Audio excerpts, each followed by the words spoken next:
ਅੱਜ अपना ਜਿਹੜਾ टॉपिक आ ਉਹ वेव थ्योरी ऑफ लाइट। सो ਆਪਾਂ वेव थ्योरी शुरू करनी है।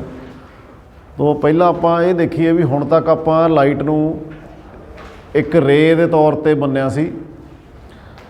We have studied ray optics।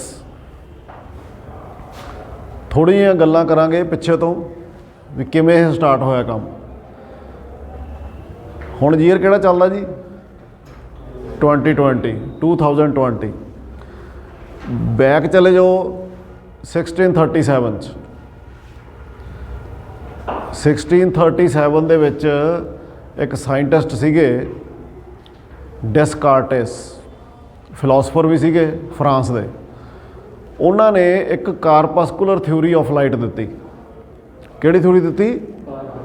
ਕਾਰਪਸਕੂਲਰ theory, CORPUSCULAR। ਕੀ ਮਤਲਬ ਹੈ ਇਹਦਾ? ਇਹ ਦਿੱਤੀ 1937 ਦੇ ਵਿੱਚ। ਯੈਸ 1637।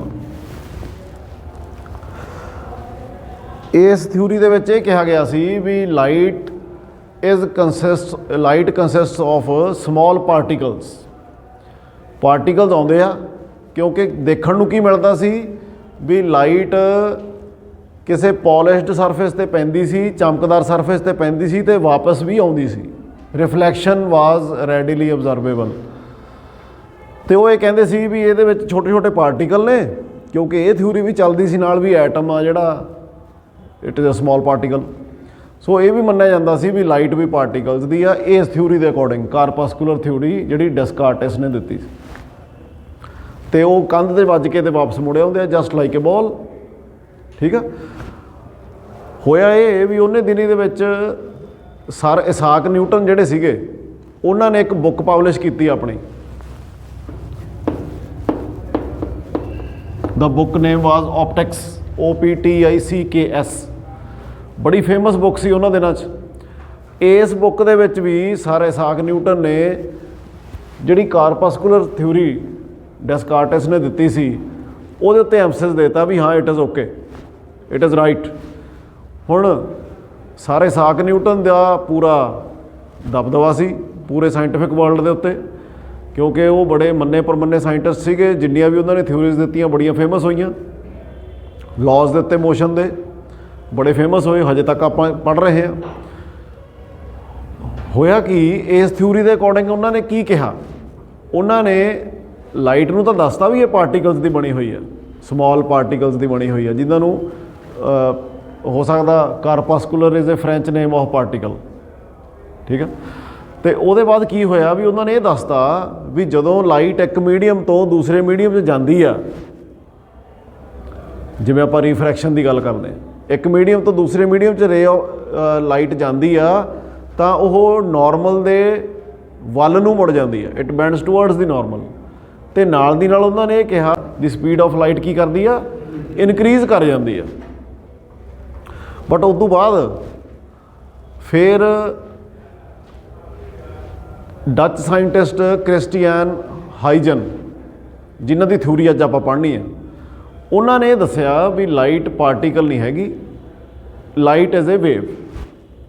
ਉਹਨਾਂ ਨੇ ਥਿਊਰੀ ਦਿੱਤੀ ਕਿ ਇਹਨਾਂ ਨੇ ਸਰ ਕ੍ਰਿਸਟੀਅਨ ਹਾਈਜਨਸ,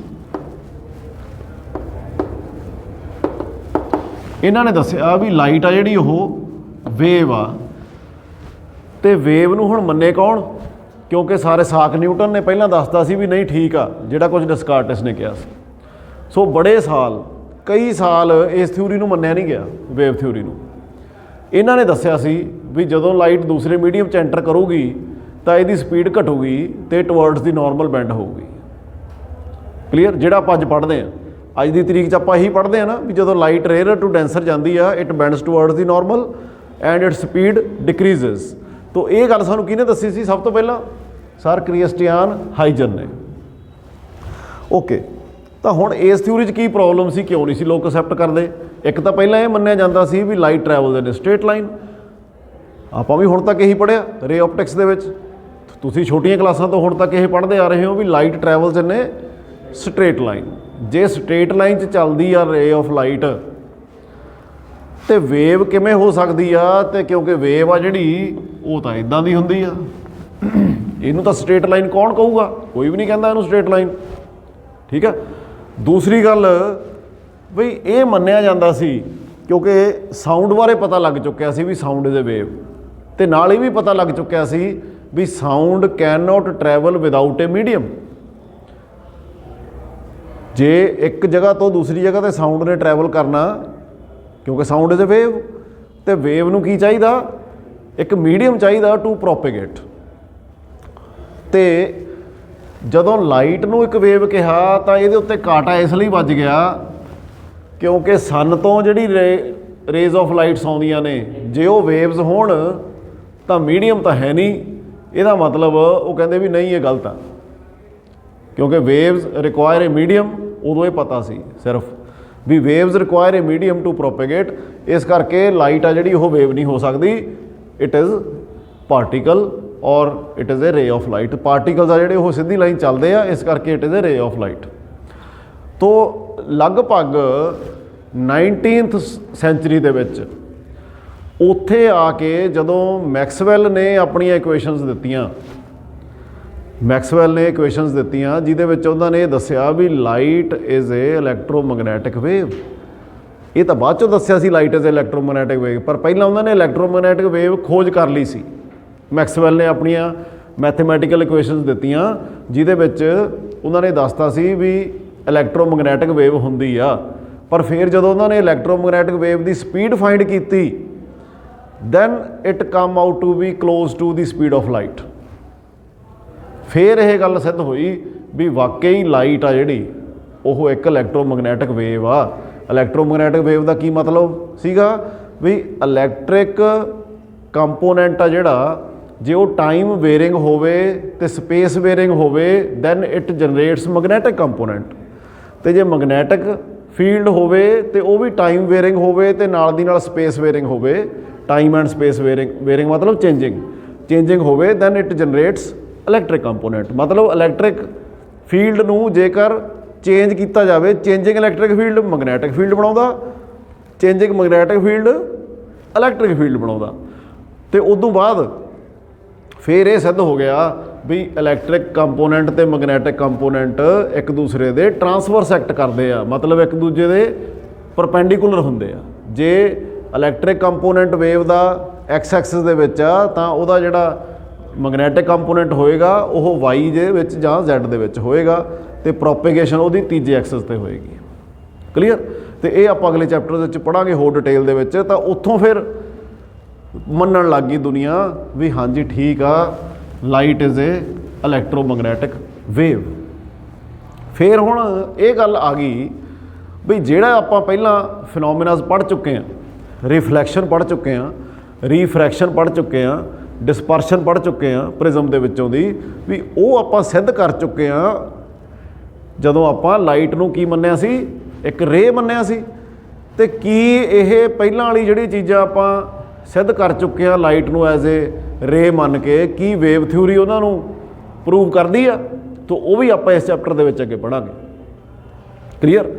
ਪਰ ਜਦੋਂ ਯੰਗ ਨੇ, Thomas Young was also a scientist, ਉਹਨੇ ਕੀ ਕੀਤਾ ਸੀ, ਟੋਮਸ ਯੰਗ ਨੇ ਲਾਈਟ ਦੀ ਇੰਟਰਫੇਰੈਂਸ ਕੀਤੀ ਸੀ।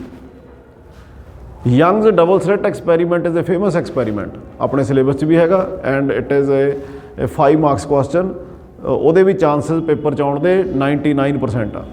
ਯੰਗਸ ਡਬਲ ਸਲਿਟ ਐਕਸਪੈਰੀਮੈਂਟ, ਉਹਨੇ ਕੀ ਕੀਤਾ ਸੀ, ਉਹਨੇ ਲਾਈਟ ਦੀ ਇੰਟਰਫੇਰੈਂਸ ਕਰਾਈ ਸੀ।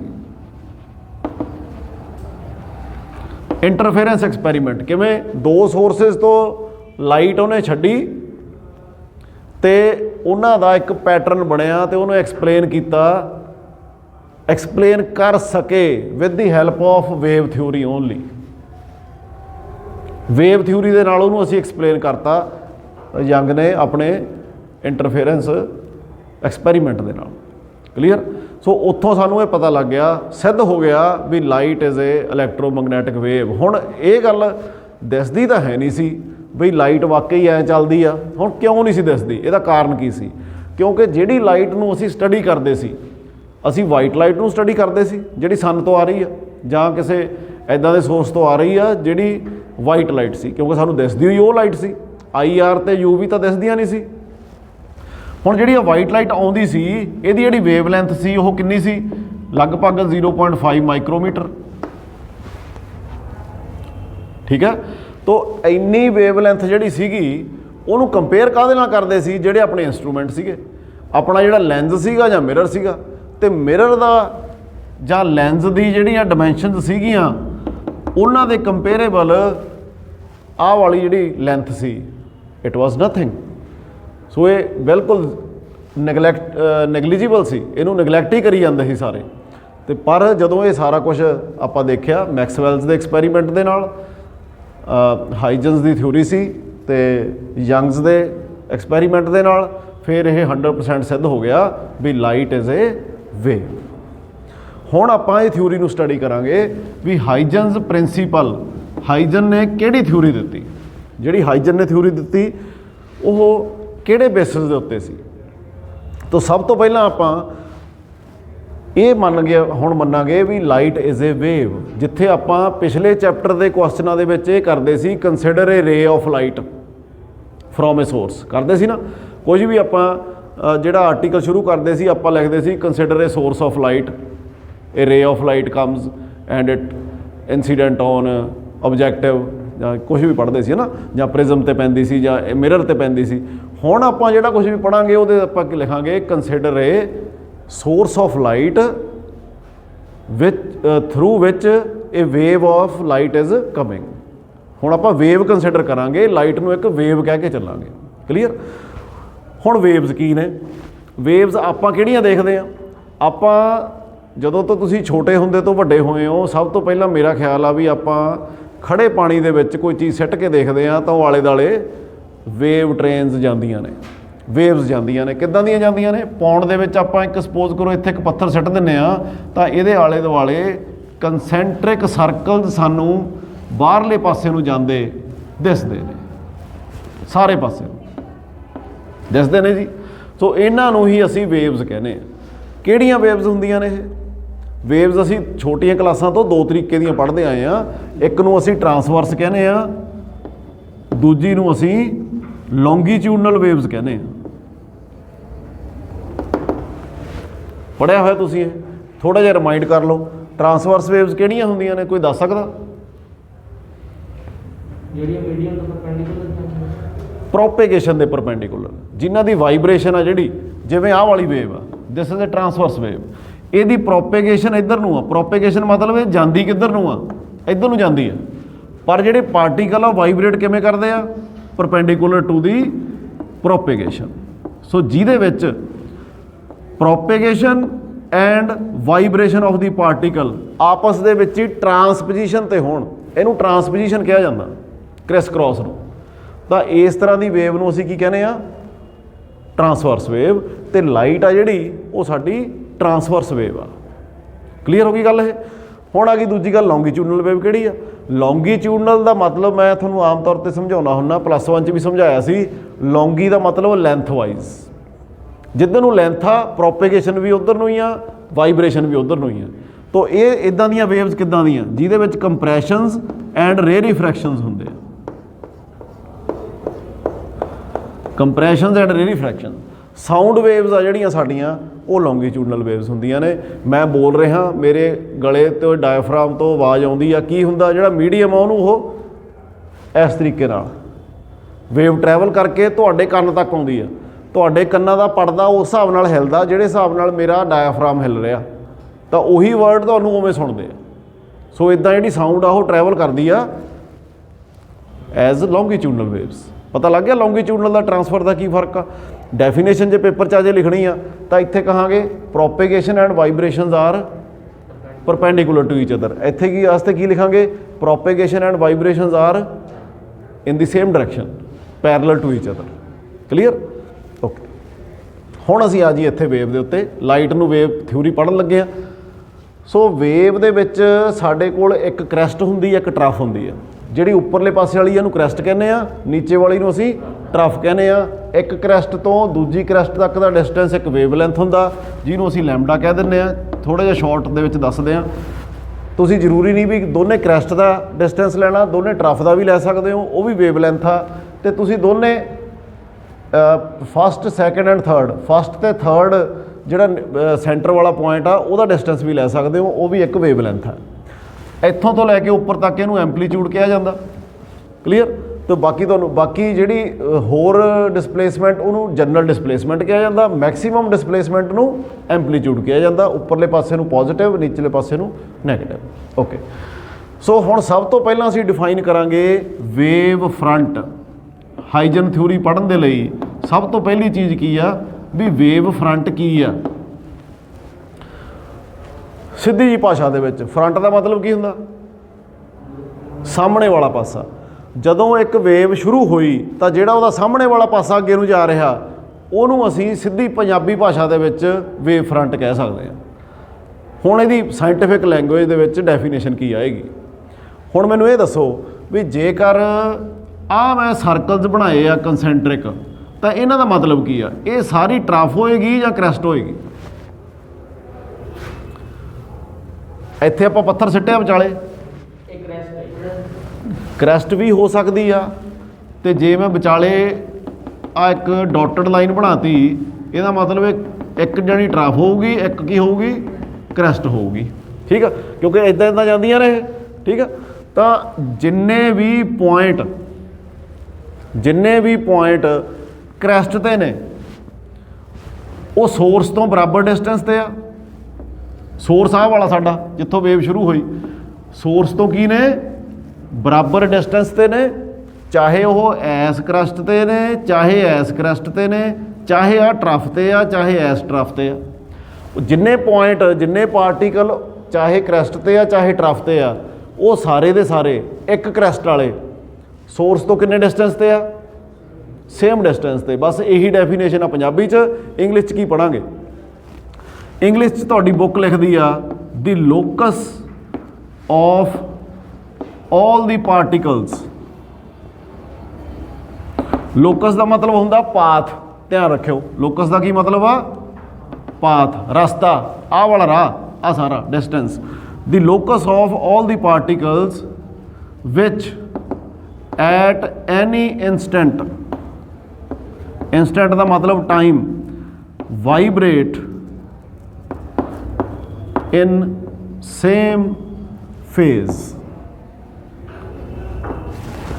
ਸੇਮ ਫੇਜ਼ ਦਾ ਮਤਲਬ ਆ equidistant from source. Same phase ਦਾ ਮਤਲਬ ਕੀ ਆ? Equidistant from source. ਜਿਹੜੇ ਉਹ ਸਾਰੇ ਪਾਰਟੀਕਲਸ ਜਿਹੜੇ ਕਿਸੇ ਖਾਸ ਟਾਈਮ ਤੇ, ਇੱਕ ਟਾਈਮ ਤੇ ਕੀਤੇ ਵਾਈਬਰੇਟ ਕਰਨ? ਸੇਮ ਫੇਜ਼ ਦੇ ਉੱਤੇ ਵਾਈਬਰੇਟ ਕਰਨ। And are equidistant from the source. ਉਹਨੂੰ ਕੀ ਕਹਿੰਦੇ ਅਸੀਂ? Wave front. ਸਮਝ ਲੱਗ ਗਈ ਵੇਵ ਫਰੰਟ ਕੀ ਆ? ਓਕੇ, ਹੁਣ ਹਾਈਜਨ ਥਿਊਰੀ ਦਾ ਬੇਸਿਸ ਵੇਵ ਫਰੰਟ ਹੀ ਆ ਪਹਿਲਾਂ। ਜੇ ਵੇਵ ਫਰੰਟ ਸਮਝ ਲੱਗ ਗਈ ਤਾਂ ਬਾਕੀ ਚੀਜ਼ਾਂ ਸੌਖੀਆਂ ਹੀ ਆ। ਹੁਣ ਅਸੀਂ ਪੜ੍ਹੀਏ ਹਾਈਜਨ ਥਿਊਰੀ ਦੇ ਪਾਸਟੂਲੇਟ ਕੀ ਨੇ।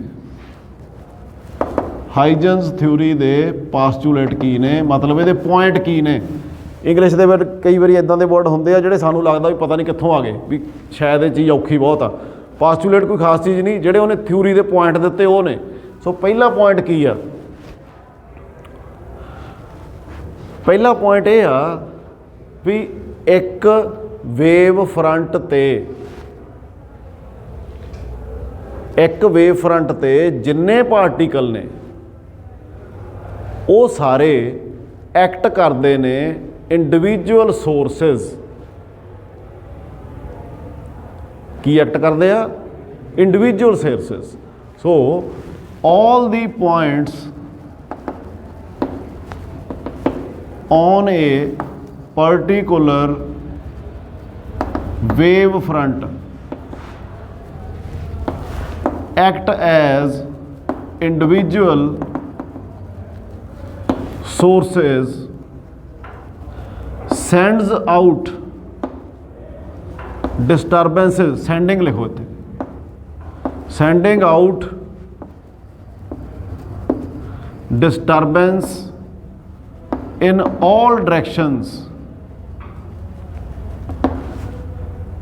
as the original source does।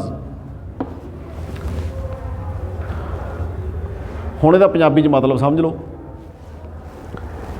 ਮੈਂ ਇੱਥੋਂ ਤੋਂ ਲੈ ਕੇ ਇੱਥੇ ਤੱਕ ਵਾਲਾ ਵੇਵ ਫਰੰਟ ਕੰਸੀਡਰ ਕਰ ਲੈਣਾ, let it B A B, ਆਹ ਵਾਲਾ ਵੇਵ ਫਰੰਟ। ਹਾਈਜਨਸ ਥਿਊਰੀ ਕੀ ਆ? ਪਹਿਲਾ ਪੁਆਇੰਟ ਆ ਇਹ, ਦੂਜਾ ਪੁਆਇੰਟ ਇਸ ਤੋਂ ਬਾਅਦ ਕਰਾਂਗੇ, ਪਹਿਲਾਂ ਸਮਝ ਲਓ। ਇਸ ਵੇਵ ਫਰੰਟ ਤੇ ਜਿੰਨੇ ਵੀ ਪੁਆਇੰਟ ਨੇ, ਜਿੰਨੇ ਵੀ ਪਾਰਟੀਕਲ ਵਾਈਬ੍ਰੇਟ ਕਰ ਰਹੇ ਆ, ਉਹ ਤਾਂ ਆਪਾਂ ਪਹਿਲਾਂ ਪੜ੍ਹ ਲਿਆ ਵੀ, ਕਿਉਂਕਿ ਵੇਵ ਫਰੰਟ ਆ ਉਹ ਸਾਰੇ ਸੇਮ ਫੇਜ਼ ਤੇ ਆ, ਇੱਕੋ ਜਿਹੀ ਆ, ਸਾਰੇ ਕ੍ਰੈਸਟ ਦੇ ਉੱਤੇ ਆ, ਸੋਰਸ ਤੋਂ ਸੇਮ ਡਿਸਟੈਂਸ ਤੇ ਆ। ਇਹਦਾ ਉੱਤੇ ਕੱਲਾ ਕੱਲਾ ਪਾਰਟੀਕਲ ਆ ਜਿਹੜਾ, ਉਹ ਕੀ ਐਕਟ ਕਰਦਾ? ਉਹ ਇੱਕ ਟਾਈਨੀ ਇੰਡੀਵਿਜੂਅਲ ਸੋਰਸ ਐਕਟ ਕਰਦਾ। ਕਿਹਦੇ ਵਰਗਾ? ਜਿੱਦਾਂ ਦਾ ਉਹਦਾ ਸੋਰਸ ਸੀ ਓਰੀਜਨਲ। ਜਿਵੇਂ ਓਰੀਜਨਲ ਸੋਰਸ ਸਾਰੇ ਪਾਸੇ ਨੂੰ ਡਿਸਟਰਬੈਂਸ ਛੱਡ ਰਿਹਾ, ਕਿਉਂਕਿ ਜਦੋਂ ਆਪਾਂ ਪੱਥਰ ਮਾਰਿਆ ਸੀ ਇੱਥੇ ਵਿਚਾਲੇ, ਉਦੋਂ ਡਿਸਟਰਬੈਂਸ ਇੱਥੋਂ ਹੀ ਕ੍ਰੀਏਟ ਹੋਈ ਹੈ ਨਾ, ਸੋਰਸ ਇਹੀ ਹੈ ਨਾ। ਤਾਂ ਇੱਥੋਂ ਜਿਵੇਂ ਇਹ ਆਲੇ ਦੁਆਲੇ ਨੂੰ ਡਿਸਟਰਬੈਂਸ ਛੱਡਦਾ, ਉਵੇਂ ਉਹ ਕਹਿੰਦਾ ਵੀ ਇਹਦਾ ਕੱਲਾ ਕੱਲਾ ਪੁਆਇੰਟ ਵੀ ਸਾਰੇ ਪਾਸੇ ਨੂੰ ਡਿਸਟਰਬੈਂਸ ਛੱਡਦਾ, as the original source does, sending out disturbances in all direction. ਇੱਥੇ ਇਨ ਆਲ ਡਾਇਰੈਕਸ਼ਨਸ ਕਰ ਲਓ, ਸਾਰੀਆਂ ਦਿਸ਼ਾਵਾਂ ਵਿੱਚ ਲਿਖਾਤਾ, sending out disturbances in all directions as the original source does. ਸਮਝ ਲੱਗ ਗਈ ਇਸ ਗੱਲ ਦੀ? ਹੁਣ ਇਹਦਾ ਮਤਲਬ ਕੀ ਆ? ਇਹਦਾ ਮਤਲਬ ਇਹ ਆ, ਮੰਨ ਲਾ ਮੈਂ ਇੱਥੇ ਇੱਕ, ਆਹ ਸਾਰੇ ਪੁਆਇੰਟਸ ਦੇ ਵਿੱਚੋਂ ਇੱਕ ਪੁਆਇੰਟ ਮੰਨ ਲਿਆ ਸਮੋਲ ਏ, ਇੱਥੇ ਪੁਆਇੰਟ ਮੰਨ ਲਿਆ ਸਮੋਲ ਬੀ, ਇੱਥੇ ਮੰਨ ਲਿਆ ਸਮੋਲ ਸੀ। ਜਿੰਨੇ ਇੱਥੇ ਲੱਖਾਂ ਕਰੋੜਾਂ ਪੁਆਇੰਟ ਹੋਣਗੇ ਐਟਮਸ ਦੇ ਹਿਸਾਬ ਨਾਲ, ਉਹਦੇ ਤੋਂ ਆਪਾਂ 3 ਮੰਨ ਲਏ। ਤਾਂ ਪਹਿਲਾ ਪੁਆਇੰਟ ਕੀ ਕਹਿੰਦਾ ਹਾਈਜਨਸ ਦਾ? ਵੀ ਆਹ ਜਿਹੜਾ ਏ ਪੁਆਇੰਟ ਆਪਾਂ ਮੰਨ ਲਿਆ, ਇਹ ਵੀ ਸੋਰਸ ਐਕਟ ਕਰੂਗਾ ਜਸਟ ਲਾਈਕ ਓਰੀਜਨਲ ਸੋਰਸ, ਮਤਲਬ ਇਹ ਵੀ ਇੱਦਾਂ ਡਿਸਟਰਬੈਂਸ ਛੱਡੂਗਾ ਅੱਗੇ ਸਾਰੀਆਂ ਡਾਇਰੈਕਸ਼ਨਾਂ 'ਚ, ਉਵੇਂ ਜਿਵੇਂ ਬੀ ਛੱਡੂਗਾ। ਸੋ ਬੀ ਦਾ ਵੀ ਆਪਾਂ ਬਣਾ ਸਕਦੇ ਹਾਂ ਇੱਦਾਂ ਹੀ, ਇੱਕ ਕ੍ਰੈਸਟ ਇੱਕ ਟਰਫ, ਇੱਕ ਕ੍ਰੈਸਟ ਇੱਕ ਟਰਫ। ਇਸੇ ਤਰ੍ਹਾਂ ਸੀ ਤੋਂ ਵੀ ਛੱਡੂਗਾ। ਕਲੀਅਰ? ਦੂਸਰਾ ਪੁਆਇੰਟ, ਪਹਿਲਾ ਪੁਆਇੰਟ ਸਮਝ ਲੱਗ ਗਿਆ ਸਾਰਿਆਂ ਨੂੰ ਵੀ ਹਰੇਕ ਪੁਆਇੰਟ ਇੰਡੀਵਿਜੂਅਲ ਸੋਰਸ ਐਕਟ ਕਰਦਾ ਤੇ ਉਹ ਡਿਸਟਰਬੈਂਸ ਛੱਡਦਾ ਸਾਰੇ ਪਾਸੇ ਨੂੰ, ਉਵੇਂ ਜਿਵੇਂ ਓਰੀਜਨਲ ਸੋਰਸ ਸੀ ਜਿਹੜਾ ਉਹ ਛੱਡਦਾ ਸੀ। ਦੂਜਾ ਪੁਆਇੰਟ ਕੀ ਕਹਿੰਦਾ? ਇਹ ਕਹਿੰਦਾ the new position of the secondary wave front, the new position of the secondary wave front, ਮਤਲਬ ਡਿਸਟਰਬੈਂਸ ਅੱਗੇ ਨੂੰ ਜਾ ਰਹੀ ਆ, ਤਾਂ ਇਦੋਂ ਗਾਹਾਂ ਵਾਲੇ, ਇਦੋਂ ਅਗਲੇ ਵੇਵ ਫਰੰਟ ਦੀ ਪੋਜੀਸ਼ਨ ਕਿਹੜੀ ਹੋਊਗੀ, ਕੌਣ ਹੋਊਗੀ? Wave front will be the envelope formed by the tangent to the wavelets of primary wave front। ਲਓ ਜੀ, ਨਵੀਂ ਪੋਜੀਸ਼ਨ ਵੇਵ ਫਰੰਟ ਦੀ ਕੀ ਹੋਊਗੀ? ਸੈਕੰਡਰੀ ਦੀ। ਸੈਕੰਡਰੀ ਕੌਣ ਆ? ਜਿਹੜਾ ਇਸ ਤੋਂ ਬਾਅਦ ਬਣੂਗਾ। ਕੌਣ ਬਣੂਗਾ? ਉਹ ਜਿਹੜੇ ਇਹਦੇ ਜਿਹੜਾ ਵੀ ਟੇਂਜੈਂਟ ਬਣਾਵਾਂਗੇ ਅਸੀਂ ਆਹ ਡਿਸਟਰਬੈਂਸਿਸ ਦੇ ਉੱਤੇ, ਜਿਹੜੇ ਵੇਵਲੈਟਸ ਛੱਡੇ ਆ ਪਾਰਟੀਕਲਸ ਨੇ, ਛੋਟੀਆਂ ਵੇਵਸ ਨੂੰ ਵੇਵਲੈਟਸ ਕਿਹਾ। ਛੋਟੀਆਂ ਵੇਵਸ ਜਿਹੜੀਆਂ ਆਹ ਛੱਡ ਰਹੇ ਆ ਪਾਰਟੀਕਲ, ਉਹਨਾਂ ਤੇ ਬਾਹਰਲੇ ਪਾਸੇ ਕੀ ਬਣਾ ਲਈਏ? ਇਨਵੈਲਪ ਬਣਾ ਲਈਏ। ਕਾਹਦਾ? ਟੇਂਜੈਂਟਸ ਦਾ। ਟੇਂਜੈਂਟ ਜਿਹੜੇ ਇਹਨਾਂ ਤੇ ਬਣਾਏ ਆ ਮੈਡੀਕਲ ਵਾਲੇ, ਟੇਂਜੈਂਟ ਪਤਾ ਕੀ ਹੁੰਦਾ? ਉਹ ਮੈਡੀਕਲ ਵਾਲੇ ਕਿਹੜੇ ਆ ਤੁਹਾਡੇ 'ਚ? ਹਾਂ ਵੀ ਹਰਸੰਗੀਤ, ਪਤਾ ਟੇਂਜੈਂਟ ਕੀ ਹੁੰਦਾ? ਟੱਚ ਕਰਕੇ ਲੰਘਦਾ। ਜਿਵੇਂ ਹੁਣ ਇੱਥੇ ਸਰਕੂਲਰ ਸ਼ੇਪ ਆ, ਤਾਂ ਬਾਹਰਲੇ ਪਾਸੇ ਟੱਚ ਕਰਕੇ ਲੰਘਦੀ ਜਿਹੜੀ ਲਾਈਨ, ਉਹਨੂੰ ਟੇਂਜੈਂਟ ਕਿਹਾ ਜਾਂਦਾ। ਸੋ ਟੇਂਜੈਂਟ ਬਣਾ ਦਾਂਗੇ, this will be the position of secondary wave front. ਹੁਣ ਜਿਹੜਾ ਆ ਏ ਪੁਆਇੰਟ ਤੋਂ ਇੱਥੇ ਮੈਂ ਏ ਡੈਸ਼ ਕਹਿ ਦਿੰਦਾ, ਆ ਬੀ ਪੁਆਇੰਟ ਤੋਂ ਇੱਥੇ ਬੀ ਡੈਸ਼ ਕਹਿ ਦਿੰਦਾ, ਇਹ ਏ ਡੈਸ਼ ਬੀ ਡੈਸ਼ ਕੀ ਬਣ ਗਿਆ ਮੇਰਾ? Secondary wave front. ਕਲੀਅਰ ਹੋ ਗਈ ਗੱਲ। ਸੋ ਇਸ ਤਰ੍ਹਾਂ ਹਾਈਜਨਸ ਪ੍ਰਿੰਸੀਪਲ ਦੇ ਨਾਲ ਸਾਨੂੰ ਇਹ ਪਤਾ ਲੱਗਦਾ ਵੀ ਜਿਹੜੀ ਵੇਵ ਆ ਉਹ ਕਿੱਧਰ ਨੂੰ ਜਾ ਰਹੀ ਆ ਤੇ ਉਹਦੇ ਵਿੱਚ ਜਿਹੜੀ ਸੈਕੰਡਰੀ ਵੇਵ ਫਰੰਟ ਆ ਉਹ ਕਿਵੇਂ ਬਣੂਗਾ, ਮਤਲਬ new position of the secondary wave front ਕਿੱਥੇ ਹੋਊਗੀ ਉਹ ਸਾਨੂੰ ਦੱਸਦਾ। ਕਲੀਅਰ। ਹੁਣ ਮੈਥਮੈਟੀਕਲੀ ਜੇ ਆ ਸੈਕੰਡਰੀ ਵੇਵ ਫਰੰਟ ਸੀਗਾ, ਆ ਪ੍ਰਾਇਮਰੀ ਸੀਗਾ, ਇੱਥੋਂ ਤੋਂ ਲੈ ਕੇ ਇੱਥੇ ਤੱਕ ਦਾ ਜਿਹੜਾ ਡਿਸਟੈਂਸ ਹੋਏਗਾ, ਇੱਥੋਂ ਤੋਂ ਲੈ ਕੇ ਇੱਥੇ ਤੱਕ ਦਾ ਜਿਹੜਾ ਡਿਸਟੈਂਸ ਹੋਏਗਾ ਇਟ ਵਿਲ ਬੀ ਇਕੁਅਲ। ਤੇ ਕਿੰਨਾ ਹੋਏਗਾ, ਜਿੰਨੀ ਸਪੀਡ ਦੇ ਉੱਤੇ ਵੇਵ ਫਰੰਟ ਮੂਵ ਕਰ ਰਿਹਾ v into delta t, delta t is the time which is taken by the wavelets to reach at new position of wave front। clear। ਹੁਣ ਇਹ ਡਿਸਟੈਂਸ ਕਿਵੇਂ ਬਣ ਗਿਆ, ਯਾਦ ਰੱਖਿਆ ਕਰੋ ਵੈਲੋਸਿਟੀ ਇਨਟੂ ਟਾਈਮ ਡਿਸਟੈਂਸ ਹੁੰਦਾ। ਸੋ ਜਿੰਨੀ ਵੈਲੋਸਿਟੀ ਦੇ ਨਾਲ ਵੇਵ ਅੱਗੇ ਜਾ ਰਹੀ ਆ, ਜਿੰਨੇ ਟਾਈਮ 'ਚ ਜਾ ਰਹੀ ਆ, ਉਹ ਕੀ ਹੋਏਗਾ, ਦੀ new position of the wave front, ਉਹ ਡਿਸਟੈਂਸ ਹੋਏਗਾ। ਸੋ ਇਹ ਡਿਸਟੈਂਸ ਪਿਛਲੇ ਵਾਲੇ ਨਾਲੋਂ ਉਦੋਂ ਪਿਛਲੇ ਵਾਲੇ ਨਾਲ ਸੇਮ ਹੋਏਗਾ। ਕਲੀਅਰ। ਪਰ ਸ਼ਰਤ ਇਹ ਆ ਹਰ ਪੁਆਇੰਟ ਐਨੀ ਵਾਲੀ ਵੇਵ ਫਰੰਟ ਅੱਗੇ ਦੀ ਅੱਗੇ ਇੱਦਾਂ ਹੀ ਬਣੀ ਜਾਣਗੇ, ਅੱਗੇ ਦੀ ਕਿੱਦਾਂ ਹੀ। ਫਿਰ ਜਿਹੜਾ ਆਹ ਵੇਵ ਫਰੰਟ ਬਣ ਗਿਆ ਹੁਣ ਸੈਕੰਡਰੀ, ਇਹਦੇ ਉੱਤੇ ਵੀ ਆਹ ਦੋਨੇ ਗੱਲਾਂ ਲਾਗੂ ਹੁੰਦੀਆਂ ਵੀ ਇਹਦੇ ਸਾਰੇ ਪੁਆਇੰਟ ਸੋਰਸ ਸੈੱਟ ਕਰਦੇ ਆ ਤੇ ਉਹ ਵੀ ਡਿਸਟਰਬੈਂਸ ਛੱਡਦੇ ਆ ਤੇ ਨਵਾਂ ਪੋਜੀਸ਼ਨ ਆ ਜਿਹੜੀ ਉਹ ਉਦੋਂ ਅੱਗੇ ਬਣ ਜੂਗੀ। ਬਿਲਕੁਲ ਬਿਲਕੁਲ, ਸਮਝ ਲੱਗੀ ਗੱਲ। ਐਨੀ ਕੁਐਸਚਨਸ ਬੋਲੋ। ਹੁਣ ਮੈਂ ਪੁੱਛਦਾ ਤੁਹਾਨੂੰ, ਇੱਥੇ ਡਿਸਟਰਬੈਂਸ ਪਿੱਛੇ ਨੂੰ ਵੀ ਗਈ ਆ ਕਿ ਨਹੀਂ ਗਈ? ਕਿਉਂਕਿ B ਪੁਆਇੰਟ ਦੇ ਡਿਸਟਰਬੈਂਸ ਛੱਡੀ ਆ ਤਾਂ ਸਰਕਲ ਪੂਰਾ ਸਫੀਅਰ ਬਣਿਆ, ਆਲੇ ਦੁਆਲੇ ਸਰਕਲ ਨਹੀਂ ਸਫੀਅਰ ਬਣਿਆ ਇਹ। ਜੇ ਆਪਾਂ ਇਹਨੂੰ ਕਹੀਏ ਵੀ ਇਹ ਪੂਰਾ ਪਾਣੀ ਦੇ ਵਿੱਚ ਆ ਤਾਂ ਇਹ ਸਫੈਰੀਕਲ ਡਿਸਟਰਬੈਂਸ ਗਈ ਆ, ਸਫੀਅਰ ਹੀ ਇੱਦਾਂ ਬਣ ਰਿਹਾ। ਜਿਹੜਾ ਵੀ ਕੋਈ ਪੁਆਇੰਟ ਸੋਰਸ ਆ, ਜੇ ਪੁਆਇੰਟ ਸੋਰਸ ਮੰਨ ਲਈ ਆਪਣਾ ਇੱਕ ਬਲਬ ਜਗ ਰਿਹਾ, bulb is a point source ਆਲੇ ਦੁਆਲੇ ਨੂੰ ਡਿਸਟਰਬੈਂਸ ਸਫੈਰੀਕਲੀ ਅੱਗੇ ਨੂੰ ਛੱਡ ਰਿਹਾ। ਤੋ ਆ ਵੀ ਸਫੀਅਰ ਛੱਡ ਰਹੇ ਇੱਧਰ ਨੂੰ। ਹੁਣ ਜਿਹੜੀ ਪਿਛਲੇ ਪਾਸੇ ਨੂੰ એનર્ਜੀ ਗਈ ਆ, ਡਿਸਟਰਬੈਂਸ ਕੀ ਆ, ਡਿਸਟਰਬੈਂਸ ਇਜ਼ એનર્ਜੀ। ਠੀਕ ਆ। ਜਿਹੜਾ ਆਪਾਂ ਪੱਥਰ ਸਿੱਟਿਆ, ਪੱਥਰ ਨੇ ਪਾਣੀ ਨੂੰ એનર્ਜੀ ਦਿੱਤੀ ਆ, ਤਾਂ ਹੀ ਉਹ ਇੱਥੋਂ ਵਾਲੇ ਪਾਰਟੀਕਲ ਥੱਲੇ ਨੂੰ ਚਲੇ ਗਏ, ਉਹਨਾਂ ਨਾਲ ਵੇਵ ਜਨਰੇਟ ਹੋ ਗਈ। ਤਾਂ ਵੇਵ ਕੀ ਆ, wave is a carrier of energy. Disturbance ਕੀ ਆ, ਇਟ ਇਜ਼ એનર્ਜੀ। ਸੋ ਹੁਣ ਜਿਹੜੀ એનર્ਜੀ ਪਿੱਛੇ ਨੂੰ ਗਈ ਆ ਉਹਦੇ ਬਾਰੇ ਦੱਸੋ ਕੀ ਬਣੂਗਾ। ਉਹ ਜਿਹੜੀ ਪਿਛਲੀ ਵੇਵ ਹੋਈ ਉਹ ਸ਼ਾਂਤ। ਹੁਣ ਇਹਦੇ ਬਾਰੇ ਜਦੋਂ ਹਾਈਜਨ ਨੂੰ ਕੁਐਸਚਨ ਕੀਤਾ ਗਿਆ ਵੀ ਜਿਹੜੀ ਪਿੱਛੇ ਨੂੰ ਡਿਸਟਰਬੈਂਸ ਗਈ ਆ, ਵਾਟ can you say about that, ਉਹਨਾਂ ਨੇ ਇਹ ਕਿਹਾ ਵੀ ਜਿਹੜੀ ਕੰਟਰੀਬਿਊਸ਼ਨ ਹੈ ਪਿਛਲੇ ਪਾਸੇ ਵਾਲੀ ਵੇਵ ਦੀ ਉਹ ਨੈਗਲੀਜੀਬਲ ਹੈ ਔਰ ਇਟ ਕੈਨ ਬੀ ਨੈਗਲੈਕਟਡ। ਬਟ ਬਾਅਦ ਦੇ ਵਿੱਚ ਇੱਦਾਂ ਦੀਆਂ ਥਿਊਰੀਜ਼ ਵੀ ਆਈਆਂ ਨੇ ਜਿਨ੍ਹਾਂ ਨੇ ਸਿੱਧ ਕਰਤਾ, ਕਿਉਂਕਿ ਵੇਵ ਅੱਗੇ ਨੂੰ ਜਾਂਦੀ ਆ, ਵੇਵ ਆ ਜਿਹੜੀ ਉਹ ਟਰੈਵਲ ਕਰਦੀ ਆ ਇਸ ਕੇਸ ਦੇ ਵਿੱਚ ਲੈਫਟ ਸਾਈਡ ਨੂੰ, ਇੱਥੇ ਜਿਹੜੀ ਆਹ એનર્ਜੀ ਜਾ ਰਹੀ ਹੈ ਪਿੱਛੇ ਨੂੰ ਜਾ ਰਹੀ ਹੈ। ਇਹਦੇ ਵਿੱਚ ਐਂਗਲ ਬਣਦਾ ਸਾਡੇ ਕੋਲੇ 180 ਡਿਗਰੀਜ਼। ਤੇ ਬਾਅਦ ਦੇ ਰਿਸਰਚ ਦੇ ਵਿੱਚ ਇਹ ਸਿੱਧ ਹੋ ਗਿਆ ਵੀ due to this 180 degree angle ਦੀ contribution of the back wave is 0। Clear.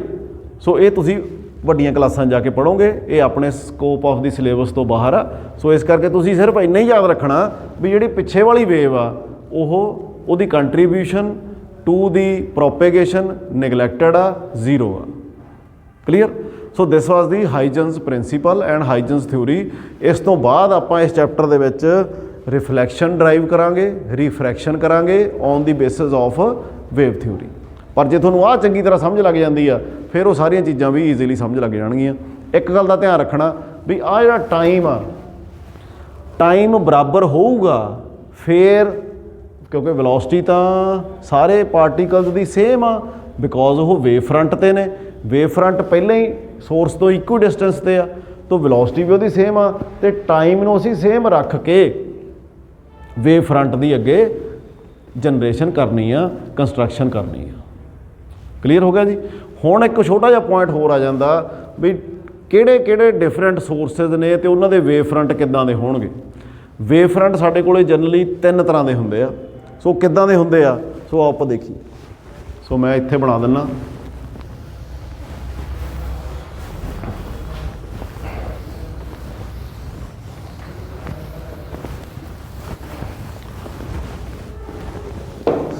ਜੇਕਰ ਮੇਰੇ ਕੋਲੇ ਸੋਰਸ ਹੋਵੇ ਪੁਆਇੰਟ ਸੋਰਸ,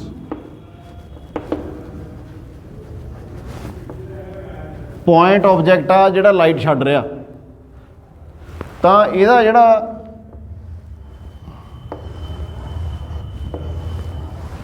ਇਹਦੇ ਵੇਵ ਫਰੰਟਸ ਹੋਣਗੇ, ਵੇਵਸ ਹੋਣਗੀਆਂ, these will be spherical in nature.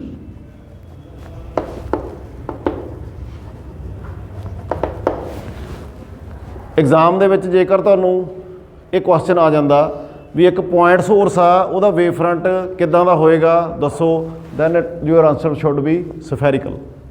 Clear. ਕਈ ਵਾਰੀ ਇੱਦਾਂ ਪੁੱਛ ਲੈਂਦੇ ਆ ਵੀ ਸਿਲੰਡਰੀਕਲ ਵੇਵ ਫਰੰਟ ਕਿੱਦਾਂ ਦੇ ਸੋਰਸ ਦਾ ਹੋਊਗਾ, ਇਹ ਤਾਂ ਆਪਾਂ ਸਫੈਰੀਕਲ ਉਲਟਾ ਕੁਐਸਚਨ ਪੁੱਛ ਲੈਂਦੇ ਆ। ਸਿਲੰਡਰੀਕਲ ਵੇਵ ਫਰੰਟ ਆ ਜਿਹੜਾ ਉਹ ਕਿੱਦਾਂ ਦਾ ਹੋਊਗਾ, it will be like A cylinder. ਤੇ ਜੇ ਸਿਲੰਡਰ ਆ ਤਾਂ ਇਹਦਾ ਸੋਰਸ ਇੱਕ ਲਾਈਨ ਸੋਰਸ ਹੋਏਗਾ ਜਿਹੜਾ ਸਾਰੇ ਪਾਸੇ ਨੂੰ ਡਿਸਟਰਬੈਂਸ ਛੱਡ ਰਿਹਾ ਹੋਏਗਾ, ਕੀ ਹੋਏਗਾ, ਸਿਲੰਡਰੀਕਲ ਵੇਵ ਫਰੰਟ। ਤੀਸਰਾ ਹੈ ਸਾਡੇ ਕੋਲੇ ਪਲੇਨ ਵੇਵ ਫਰੰਟ।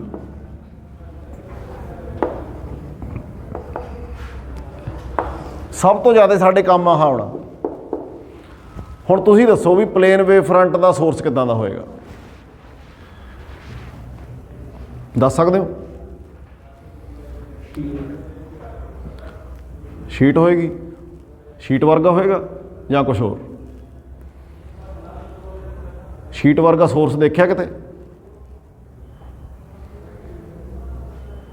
ਬੋਲੋ, ਸ਼ੀਟ ਵਰਗਾ ਸੋਰਸ ਦੇਖਿਆ? ਜੇਕਰ ਆਪਾਂ ਇੱਕ ਪਲੇਨ ਵੇਵ ਫਰੰਟ ਦੀ ਕਲਪਨਾ ਕਰਨੀ ਹੋਵੇ ਤਾਂ ਉਹ ਕਿਵੇਂ ਕਰ ਸਕਦੇ ਹਾਂ ਆਪਾਂ? ਲੈਬ ਦੇ ਵਿੱਚ ਮੰਨ ਲਓ ਪਲੇਨ ਵੇਵ ਫਰੰਟ ਚਾਹੀਦਾ ਤਾਂ ਉਹ ਕਿਵੇਂ ਕਰ ਸਕਦੇ ਹਾਂ? ਬੜਾ ਸਿੰਪਲ ਆ। ਜੇਕਰ ਕੋਈ ਸਫੈਰੀਕਲ ਸੋਰਸ ਹੋਵੇ, ਚਾਹੇ ਸਾਡੇ ਕੋਲੇ ਸਿਲੰਡਰੀਕਲ ਸੋਰਸ ਹੋਵੇ, ਜਦੋਂ ਇਹ ਸਿਲੰਡਰੀਕਲ ਸੋਰਸ ਦੂਰ ਚਲਾ ਜਾਊਗਾ, ਸਿਲੰਡਰੀਕਲ ਵੇਵ ਫਰੰਟ ਦੂਰ ਚਲਾ ਜਾਊਗਾ, ਤਾਂ ਅਸੀਂ ਇਹਦਾ ਇੱਕ ਛੋਟਾ ਪਾਰਟ ਕੰਸੀਡਰ ਕਰ ਲਾਂਗੇ। ਸਪੋਜ਼ ਕਰ ਲਓ ਆਹੀ ਸਿਲੰਡਰ ਇੱਥੇ ਪਹੁੰਚ ਗਿਆ, ਇਹਦੀ ਡਿਸਟਰਬੈਂਸ ਸਿਲੰਡਰੀਕਲ ਤਾਂ ਉਹਨਾਂ ਉਹਦਾ ਡਾਇਆਮੀਟਰ ਇਨਕਰੀਜ਼ ਹੋਈ ਜਾਊਗਾ ਸਿਲੰਡਰ ਦਾ, ਤੇ ਡਾਇਆਮੀਟਰ ਇਨਕਰੀਜ਼ ਹੋਈ ਜਾਏਗਾ ਤਾਂ ਅਸੀਂ ਉਹਦਾ ਵਿੱਚੋਂ ਛੋਟਾ ਜਿਹਾ ਇੱਕ ਪਾਰਟ ਕੰਸੀਡਰ ਕਰ ਲਾਂਗੇ। This will act as a plane wave front. Similarly ਅਸੀਂ ਸਫੀਅਰ ਵਾਸਤੇ ਕਰ ਸਕਦੇ ਹਾਂ, ਚਾਹੇ ਸਾਡੇ ਕੋਲ ਸਫੈਰੀਕਲ ਸੋਰਸ ਹੋਵੇ, ਤੇ ਜੇਕਰ ਅਸੀਂ ਕਾਫੀ ਡਿਸਟੈਂਸ ਤੇ ਜਾ ਕੇ ਉਹਦੇ ਵੇਵ ਫਰੰਟ ਦਾ ਦੇਖੀਏ ਤਾਂ ਉਹ ਡਾਇਆਮੀਟਰ ਬਹੁਤ ਵੱਡਾ ਹੋ ਜਾਏਗਾ।